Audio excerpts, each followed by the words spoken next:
이 말씀을 가지고 제5계명과 연관하여서 오늘 우리가 하나님의 뜻을 받드는 일, 특별히 중요한 결정을 내려야 되는 순간에 여러 가지로 우리가 고려할 것들이 많지만 하나님의 뜻을 가장 중요하게 생각하는 신앙의 선진의 좀 모범을 함께 살펴보려고 합니다. 24장에서 우리가 방금 읽은 내용은 사건의 개요를 아주 잘 보여줍니다.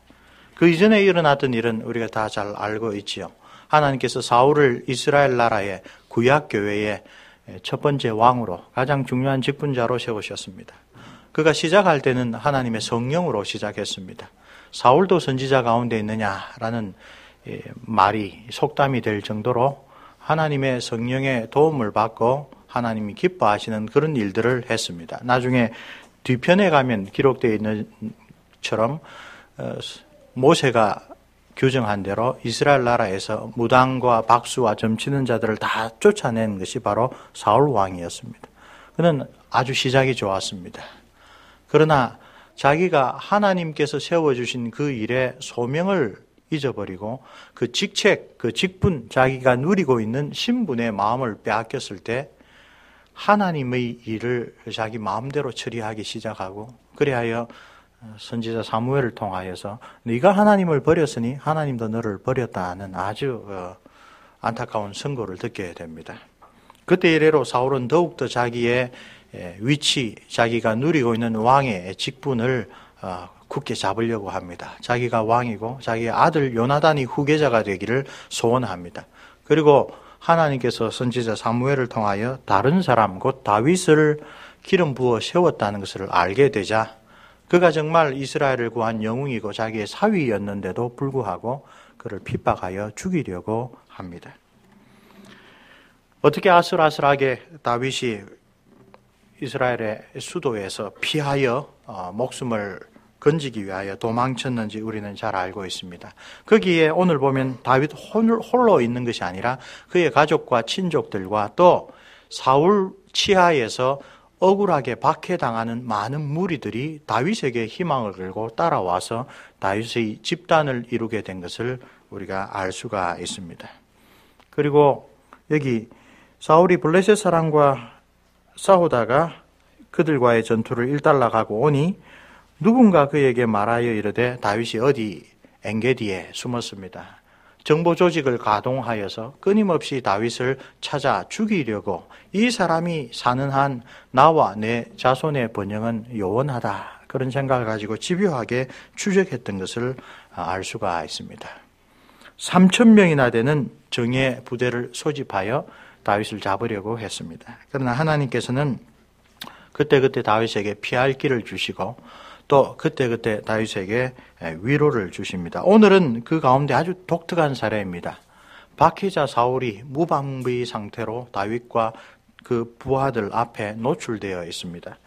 여기 우리 예전 번역하고 좀 달리 3절을 보면 사울이 뒤를 보러 들어갔다, 이 자기 발을 가리운다라는 이 히브리 표현을 학자들이 아주 이러쿵저러쿵 이야기를 합니다. 이 발을 가리운다라는 말을 낮잠을 잤다라고 해석하는 분들이 있고, 어떤 사람은 용변을 보러 갔다. 만약에 이 뒤를 가리운다라는 것을 용변을 보러 갔다 그러면 사울이 용변 보는 가운데 다윗이 다가가서 옷자락을 베고 돌아오는 아주 놀라운 일을 한 것입니다. 근데 사사기를 보면 그 모압왕 에글론이 자기 왕궁의 다락방에 발을 가리우러 들어갔습니다. 다락방에 화장실이 있었을까요? 그건 아닌 것 같습니다. 왕이 이거 뒤를 가리우시니까 들어오지 말라고 하였다. 이 자객으로 갔던 왼손잡이 에훗이 그렇게 에글론의 신하들을 속이죠. 아마 낮잠을 잤다라는 표현이 더 맞을 것 같습니다. 정말 자기에게 신실한 사위이자 신하를 죽이기 위하여서 열심히 다니다가 사울 왕이 잠시 휴식을 취하려고 부대는 길가 이 목장이 있는 곳에, 양의 울이 있는 곳에 부대는 주둔해두고 자기 혼자 시원한 동굴로 들어갔는데 공교롭게도 그 동굴 안에 다윗과 그의 부하들이 숨어 있었습니다. 우리가 먼저 주목할 것은 4절입니다. 다윗의 부하들은 그 천재 이루의 기회를 어떻게 해석했습니까? 이것은 하나님의 예비하심이라. 당신이 지금 부당하게 핍박을 당하고 있는데 하나님께서 그것을 보복할 수 있도록, 당신이 이렇게 아무런 잘못 없이 공경에 처한 이 사실을 하나님께서 불쌍히 보셔서 당신으로 하여금 스스로 그 어려움을 풀 수 있도록 당신의 원수를 바로 그 다른 곳도 아니고 우리가 숨어있는 이곳으로 보내어 주셨다. 어디에 기록되어 있는지 주석가들도 찾을 수 없지만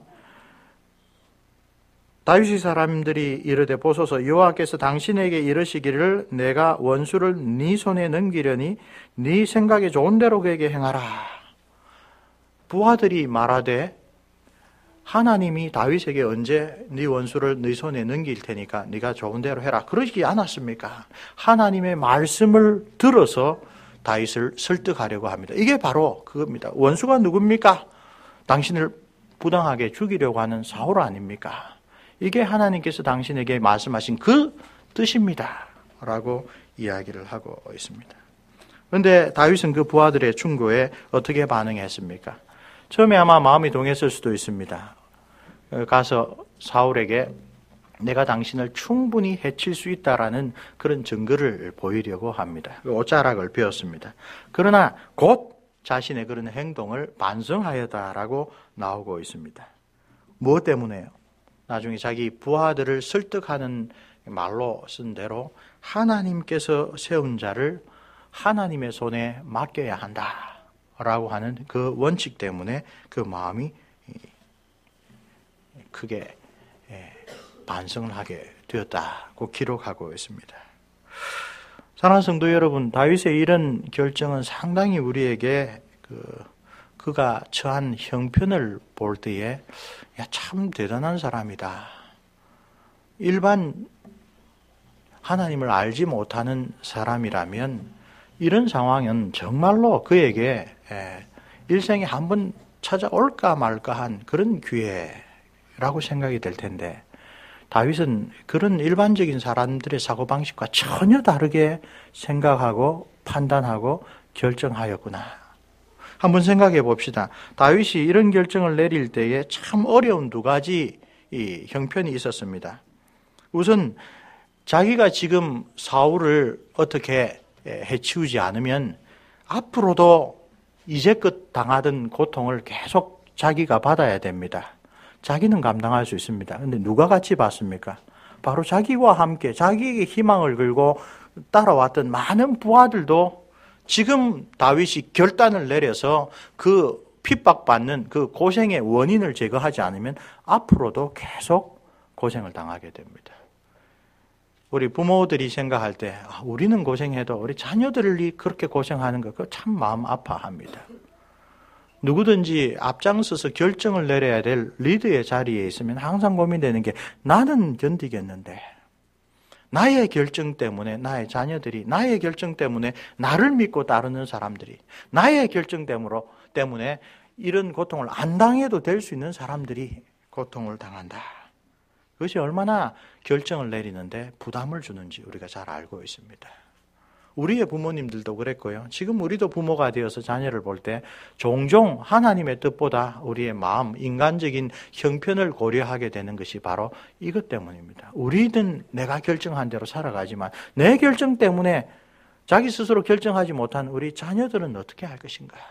내 결정 때문에 내가 이렇게 고난당하는 것은 하나님 앞에 내가 감수할 수 있지만 내 백성들, 내 부하들, 그들을 따르는 그 많은 가족들은 어떻게 할 것인가? 이 다윗이 정말 결정을 내릴 때 예외적으로 부딪힌 어려움 가운데 첫 번째입니다. 두 번째는 지금 부하들의 말이 틀린 말 같지 않다 하는 것입니다. 그렇죠? 다윗도 홀로 있고 다른 모든 부하들이 대다수가 지금 이것은 하나님이 우리에게 주신 기회다. 합리적인 주장을 다수가 하고 있다. 이 상황이 또한 훨씬 더 어려운 상황이었습니다. 무고하게 그들을 핍박하는 사울왕이 하필이면 우리가 들어와 있는 이곳에 있는가? 이것은 하나님이 주신 것이다. 하나님의 뜻이다. 좀 전에 말씀하신 대로 이 예언의 말씀이 어디 기록되어 있는지 몰라도 성경 말씀까지 하나님의 계시까지 들어서 하나님이 바로 이때를 가리킨 것이 그 당신에게 주신 계시의 뜻이라. 상당히 설득력 있는 말이죠. 부하들이 엉뚱한 말을 할 때는 리더로서 당당하게 부담감 없이 그건 틀렸다라고 말할 수 있습니다.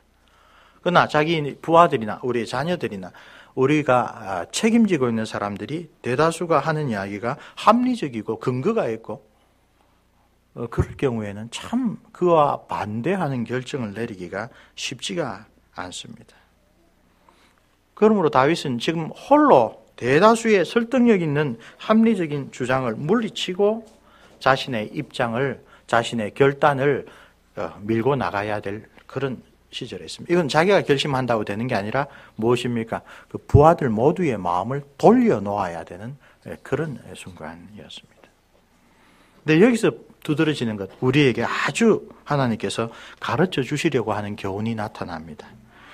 다윗은 여기서 대다수의 합리적인 의견과 요청에도 불구하고 자기의 판단과 결정을 내리는 가장 중요한 근거를 하나님을 경외하는 신앙의 자세에 따라 하나님의 말씀은 뭐라고 가르치는가를 다시 되새겨 보았습니다.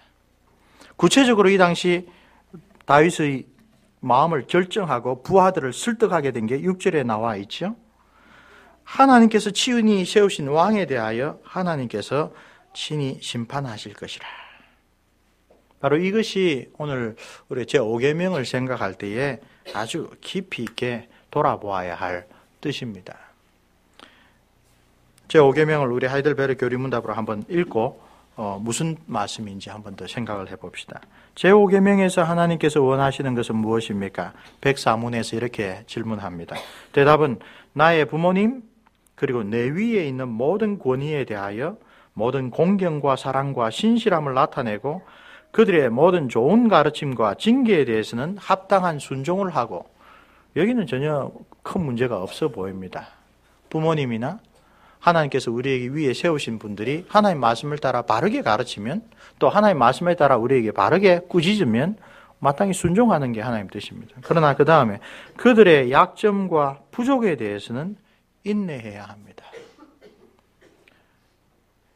우리의 부모님이나 하나님이 세우신 왕이나 하나님이 세우신 종교의 지도자나 또 우리 스스로 선택을 했지만 직장에 들어가면 우리가 모셔야 될 상사나 하나님께서 이 세상에 세워진 권위 가운데 하나님께로부터 나오지 않은 것이 없다라고 로마서에서 말씀하신 대로 우리는 여러 가지 권위 있는 관계 위에 아래 그렇게 살아갑니다. 그런데 그들은 모두 인간인지라 약점이 있을 수 있습니다. 지금 사울은 그 약점을 두드러지게 보여주고 있습니다. 하나님이 이스라엘 나라의 왕으로 세웠습니다. 권위가 있습니다. 하나님이 구약교회의 가장 중요한 직분을 그에게 맡겼습니다. 권위가 있습니다. 그런데 사울이 지금 하는 일은 하나님이 맡기신 그 직분과 권한과는 전혀 무관한, 오히려 그것을 거스르는 일입니다. 그의 연약함과 부족함이 나타났습니다. 이럴 때 인간은 그 권위를 무시하자. 그를 왕으로 생각하지 말자. 그가 왕답게 처신을 안 했는데 우리가 왜 그를 왕으로 대접해야 되느냐. 대다수 부하들은 아마 그렇게 판단을 했을 것입니다. 그러나 다윗은 5계명을 주신 하나님의 뜻에 그들의 약점과 부족에 대해서는 인내해야 된다라는 그 말씀을 기억했습니다. 왜요? 하나님이 그들의 손을 통하여 우리를 다스리는 것이 우리에게 주신 하나님의 뜻이라는 것을 잘 알았기 때문에 그렇습니다. 오늘 본문에서 다윗에게 현실적으로 다가오는 것이 바로 이 문제. 하나님이 우리 위에 세우신 권위가 잘못 행하고 있을 때, 약점을 드러냈을 때, 부족할 때, 그때 우리에게 요구하신 것은 무엇인가? 인내입니다.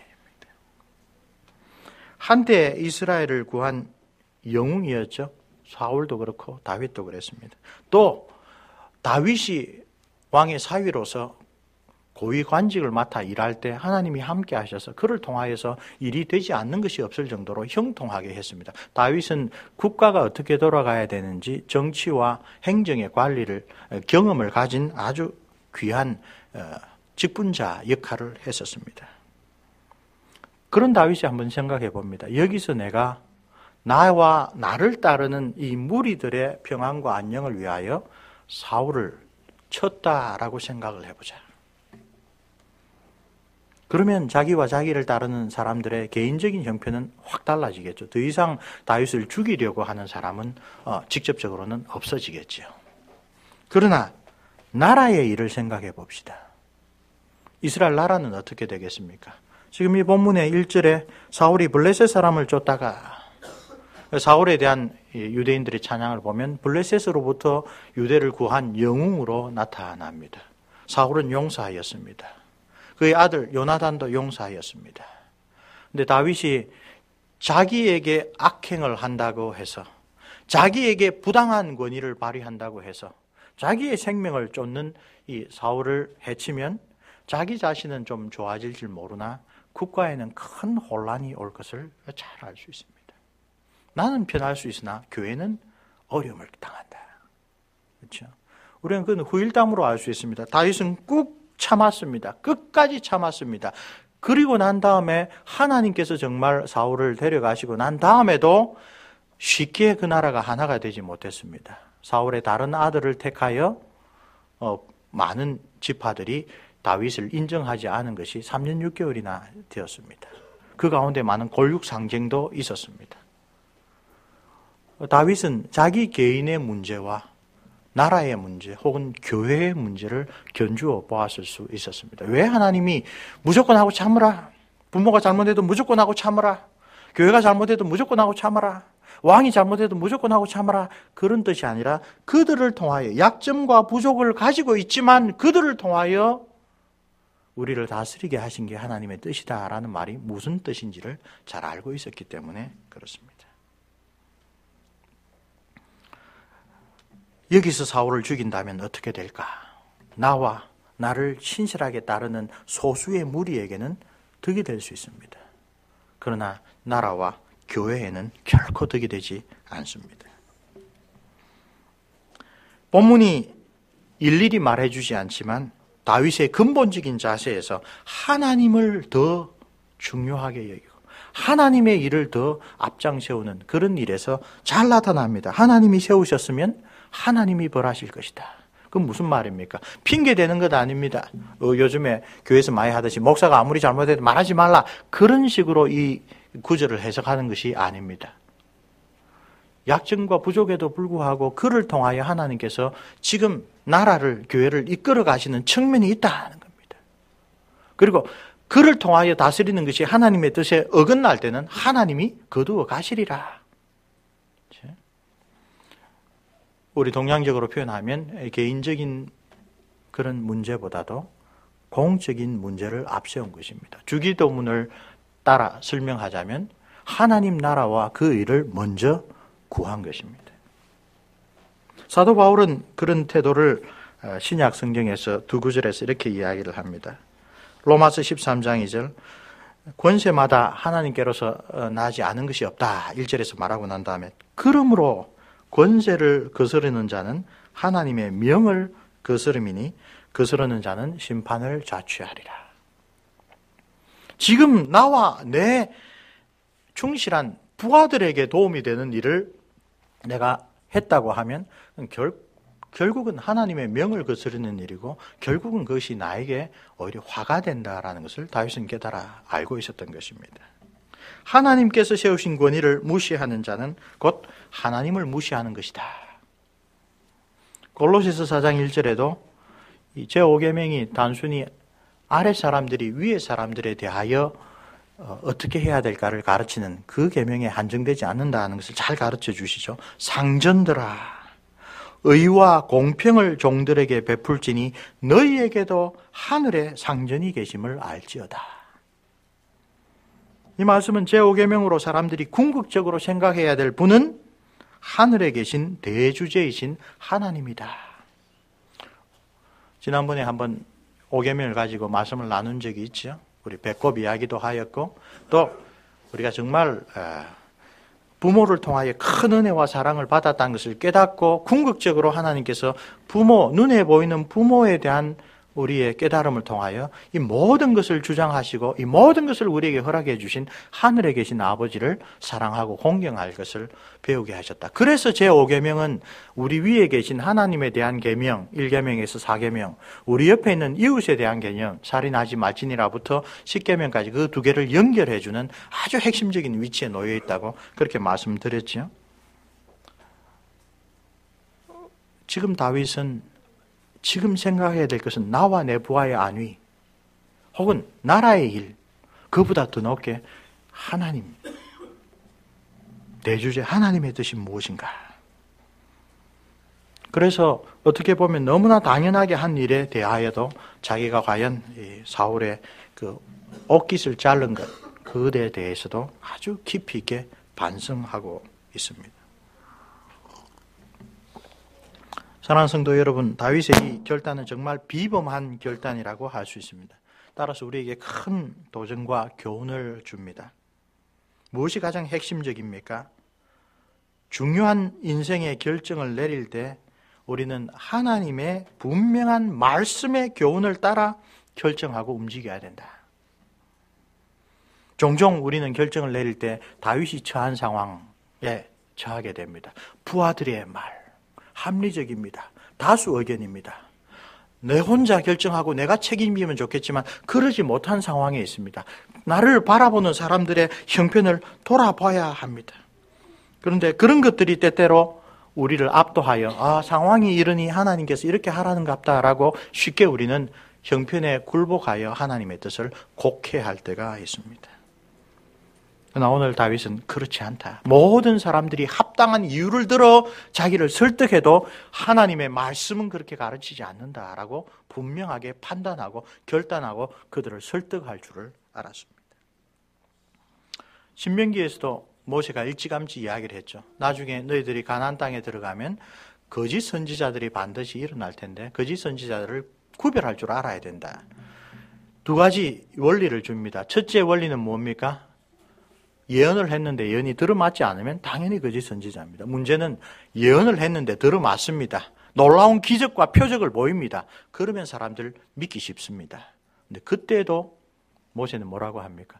그들이 한 말이 이루어지고 표적과 기사를 보일지라도 그런 놀라운 능력을 가지고 하나님의 율법에 어긋나는 것을 하라고 설득하면 그는 거짓 선지자이다. 최종적인 판단은 말씀에 있습니다. 최종적으로 누가 참 선지자로서 하나님의 뜻을 우리에게 전해주느냐, 무엇이 정말 내가 따라야 될 하나님의 말씀이냐, 그것은 주변 환경이나 여러 가지 나타난 그런 상황 혹은 기적들, 거기에 달려있는 것이 아니라 하나님의 말씀에 달려 있습니다. 그러므로 우리는 하나님의 말씀을 분명히 알도록 열심히 묵상하고 배워야 될 필요가 있는 것입니다. 최근에도 또 가까운 분으로부터 미국의 유명한 의학 박사 출신인데 죽었다가 살아난 사람이 책을 썼어요. 한국말로 번역됐어요. 사람들 열심히 봅니다, 교회 안에서.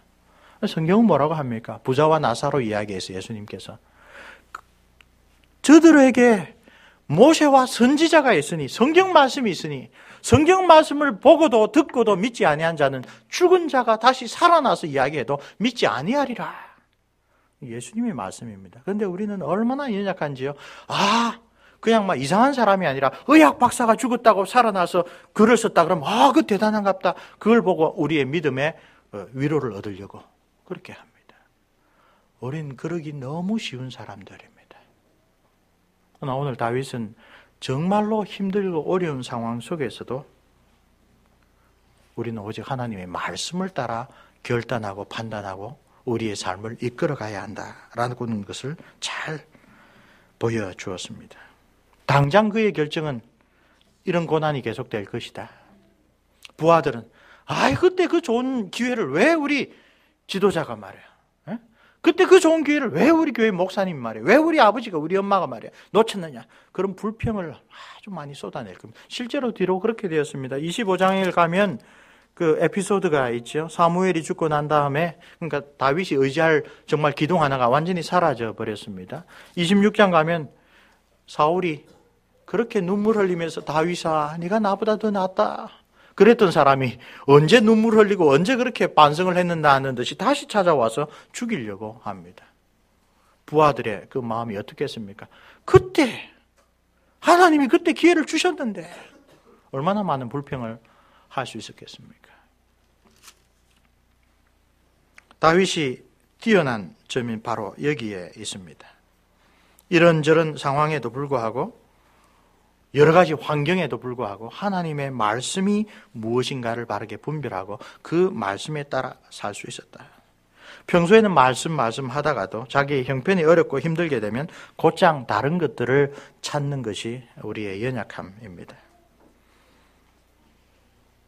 그러나 이런 힘든 상황에서 다윗은 하나님에 대한 사랑을 굳게 세웠습니다. 성경 전체에서 말하는 사랑은 무엇입니까? 하나님을 신뢰하고 하나님의 말씀에 순종하는 것입니다. 우리가 하나님의 언약을 붙잡으면 우리와 비교할 수 없을 정도로 신실하신 하나님께서 우리와 세운 언약을 결코 놓치지 않으실 것이다. 우리에게 소망이 뭐 있겠습니까? 우리가 판단하는 일로, 부하들이 지금 요청하는 일로 당장의 어려움을 없애면 나중에 행복해지겠습니까? 당장의 어려움을 피하면 행복해지겠습니까? 아니요. 우리가 붙잡아야 될 것은 나의 삶과 행복을 정말로 굳게 잡아주실 수 있는 언약의 하나님을 내가 붙잡는 것입니다. 다윗은 그럴 줄 알았습니다. 다윗의 이런 신앙은 한 번에 이루어진 것은 아닙니다. 25장에 가면 유명한 나발 사건이 있죠. 피해 다니면서도 다윗과 그의 부하들은 이스라엘 백성들을 지켜주고 그 대가로 선물을 얻어서 살아가려고 합니다. 근데 나발이라고 하는 이름대로 어리석은 자가 다윗을 아주 모욕합니다. 그의 지혜로운 아내 아비가일이 화가 나서 병사를 이끌고 나발을 치려고 하는 다윗 앞에 와서 다시 한번 다윗에게 하나님의 뜻이 무엇인지 깨우쳐 줍니다. 하나님이 당신을 기름 부은 것은 나발과 같이 당신에게 감사할지 모르고 나발과 같이 당신을 욕하는 그런 사람일지라도 하나님의 백성이라면 감사 않고 보호하라고 세워준 겁니다. 그런데 하나님의 백성을 보호하라고 기름 부음 받은 자가 화가 나서 자기 백성을 친다면 나중에 하나님께서 당신을 하나님 나라의 지도자로 왕으로 세울 때 그게 얼마나 오명이 되겠습니까? 다윗이 크게 깨닫습니다. 이제는 자기가 숨어 다니는 사람이 아니라 자기가 오히려 힘이 있는 자로 갔을 때도 동일한 교훈, 하나님의 뜻이 뭔가, 하나님이 나를 세우신 뜻이 뭔가, 하나님이 나에게 이 직분을 주신 뜻이 뭔가, 그것을 다시 한번 깨달았습니다. 그리고 26장에 배은망덕한 사울이 다시 그를 죽이려고 하고 다시 다윗이 이젠 동굴이 아니라 들판에서 양영하고 있는데 하나님이 사울과 그 보디가드를 완전히 잠들게 하신 거기에 자기의 부하 하나와 들어가서 사울의 목숨을 언제든지 취할 수 있다. 그걸 보여주기 위하여서 물병을 가져오고 무기를 가져오죠. 그랬을 때 똑같은 이야기를 합니다. 아비가일이 자기에게 해주었던 바로 그 이야기를 그가 이야기를 하고 있습니다. 26장 15절 한번 보실까요?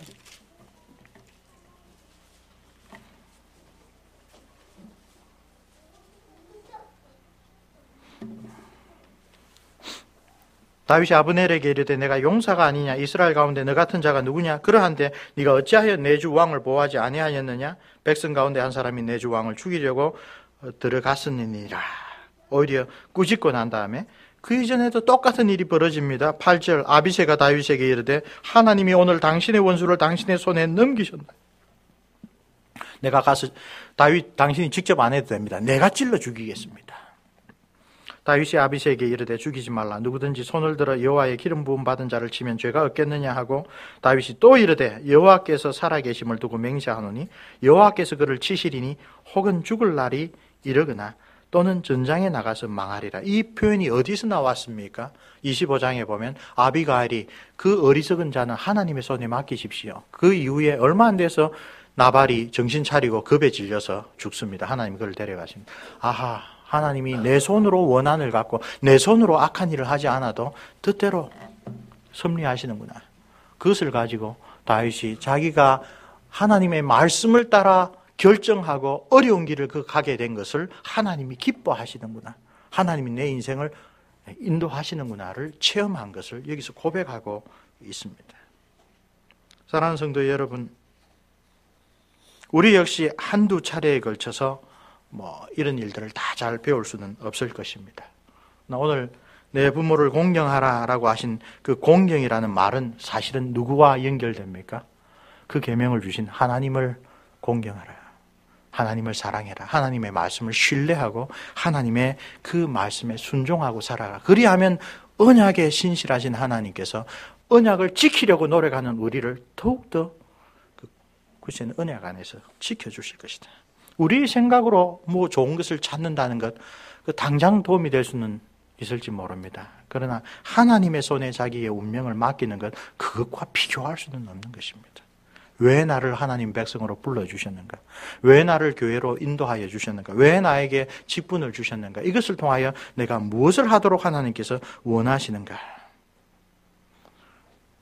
하나님을 사랑하라는 말이 제5계명에 있다는 것은 성경 자체가 너무나 강조하여 가르칩니다. 레위기 19장 1절에서 3절을 보면 하나님을 공경하는 것은 곧 하나님을 경외하는 것과 같다. 두 단어를 함께 쓰고 있는 것을 보게 됩니다. 그러므로 사랑하는 성도 여러분, 특별히 우리 자녀 여러분, 부모들이 연약하고 부족할 때가 있습니다. 부모들도 사람인지라 실수를 저지를 때가 있고 부당하게 자녀를 상당히 화나게 만드는 그런 경우도 있습니다. 부모들이 자기들은 이야기해놓고 우리 보고 하라고 하고 자기들은 지키지 않는 경우도 있습니다. 학교에 가면 마찬가지입니다. 선생님 가운데 정말 마음으로 존경할 수 있는 선생님이 있고 그러지 못한 선생님이 있습니다. 저는 부산에서 고등학교를 나왔는데 학생들끼리 선생님 이야기할 때 존칭 붙이는 경우가 없어요. 이 XX, 저 XX 이렇게 나와요. 그야말로 교사의 권위는 공식적인 권위밖에 없어요. 선생님이라면 학생들로부터 자발적인 존경이 우러나와야 마땅하죠. 그러나 때때로 우리 사회는 그러지 못할 때가 있습니다. 그래서 제5계명을 이야기하면서 우리 신앙의 선진들은 권위에는 틀림없이 두 가지 종류가 있다 분명히 이야기합니다. 사울처럼 하나님이 주신 합법적인 권위가 있습니다. 그러나 그가 왕으로, 그가 이스라엘 교회의 가장 중요한 인물로 하나님의 뜻대로 바르게 처신하면 그 백성들이, 그 교인들이 자발적으로 보이는 그런 순종이 있겠죠. 이럴 때 그 권위가 아주 완성됩니다. 자발적인 권위와 비자발적인 권위. 그러나 우리 부모들은, 우리 교사들은, 우리의 직분자들은 때때로 하나님이 주신 그 직분이 갖고 있는 권위는 있지만 거기에서 정말로 사람들의 마음에 자발적인 사랑과 순종을 이끌어내는 도덕적인 권위가 없을 때도 있습니다. 문제는 그럴 때에도 그 사람의 잘못을 보고 그 사람에게 순종하지 않는 것이 합당하게 된다는 것이 하나님 뜻이 아니라 인내하라, 참으라. 그 권위를 내신 하나님을 바라보라. 그래서 자녀들에게 또 오늘 우리들에게 물어봅니다. 개인적인 권위, 도덕적인 권위를 갖지 못한 부모나 학교 선생이나 아니면 직분자들에 대하여 우리가 인간적으로 세상적으로 대하지 않고 하나님의 뜻대로 다윗이 보여준 그런 모범으로 대하면 우리 가정에서, 우리 학교에서, 우리 교회에서 어떤 변화가 일어날까? 하나님이 어떤 축복으로 우리를 오히려 붙들어 주실까? 당장은 힘들고 어렵고 그렇지라도 하나님의 그 언약에 신실한 선택을 한 그 가정, 그 교회, 그 학교 하나님께서 어떤 놀라운 축복으로 이끌어 주실까? 우리가 생각을 하지 아니할 수가 없습니다. 마틴 루터 선생은 바로 그 때문에 제5계명을 지킬 때 하나님과 천사들은 아주 기뻐하시고 마귀들은 혼비백산한다. 왜? 마귀들의 본질이 하나님 마땅하게 순종해야 될 권위를 순종하지 않고 무시하는 그것이 마귀의 본질이기 때문에.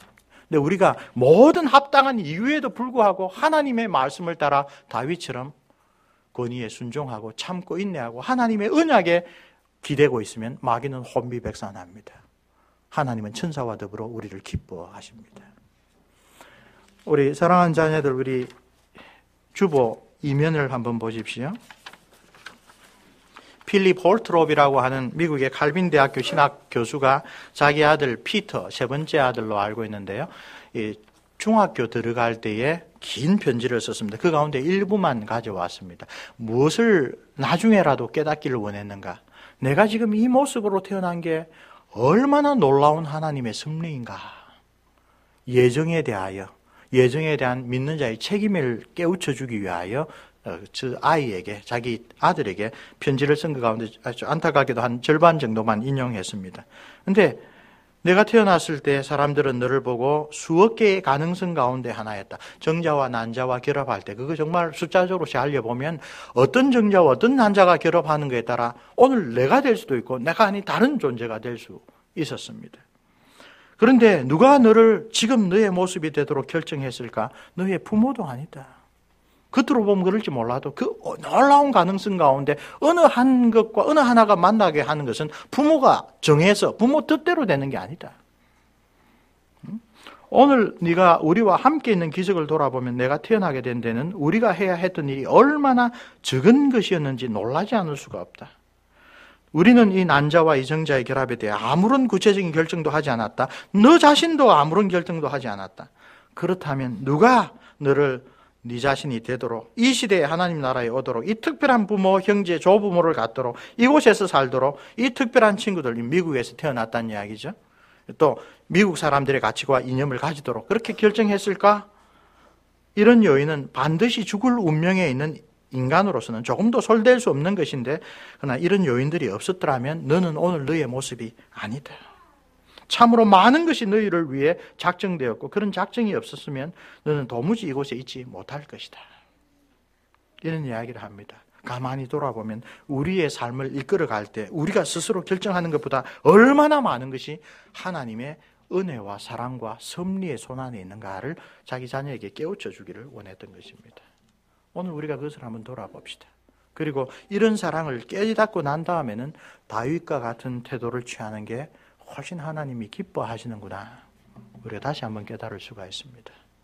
우리 자녀들과 우리 부모들이 모두 가정에서나 교회에서나 사회에서나 사람의 손으로 자기의 지혜로 자기의 행복이나 자기의 문제를 해결하지 말기를 우리가 함께 배우기를 바랍니다. 하나님의 신실하신 언약을 붙잡을 때 하나님께서 우리를 지켜주시고 하나님께서 나의 인생을, 우리 가정의 행복을, 우리 교회에 정말 나아갈 길을 붙잡아 주시도록 그렇게 우리가 함께 하나님 뜻을 받들어 나아가기를 소원합니다. 함께 기도합시다. 은혜로우신 우리 아버지 하나님, 오늘 우리에게 하나님의 말씀을 묵상하여 특별히 주께서 마음을 열어주셔서 우리 인간적인 생각들, 우리 인간적인 여러 가지 판단들보다 하나님 말씀을 바르게 깨닫고 붙잡고 순종하며 또 설득하며 나아가는 것이 얼마나 행복하며 더 든든한 축복의 길인지 주의 종 다윗이 선택했던 그 모범을 우리도 본받을 수 있도록 주님 우리와 우리 자녀들의 마음을 붙잡아 주시옵소서. 원하고 기도합니다. 하나님께서 나를 부르신 뜻이 무엇인지, 하나님께서 나에게 주신 직분이 무엇을 하기 위한 것인지 주의 종 다윗에게 여러 차례에 걸쳐서 깨우쳐 주셨던 것처럼 오늘 우리에게도 깨우쳐 주셔서 언약에 신실하신 하나님 아버지의 손에 나를 맡기게 해 주옵소서. 나도 하나님을 사랑으로 곧 하나님의 말씀을 굳게 신뢰하고 순종으로 하나님 앞에 나아갈 수 있도록 도와주시옵소서. 그래야 주님께서 이 계명에 붙여주신 그 놀라운 축복을 빠짐없이 누리는 우리 온 교회, 온 성도들 될 수 있도록 도와주옵소서. 예수 그리스도 이름으로 기도합니다. 아멘.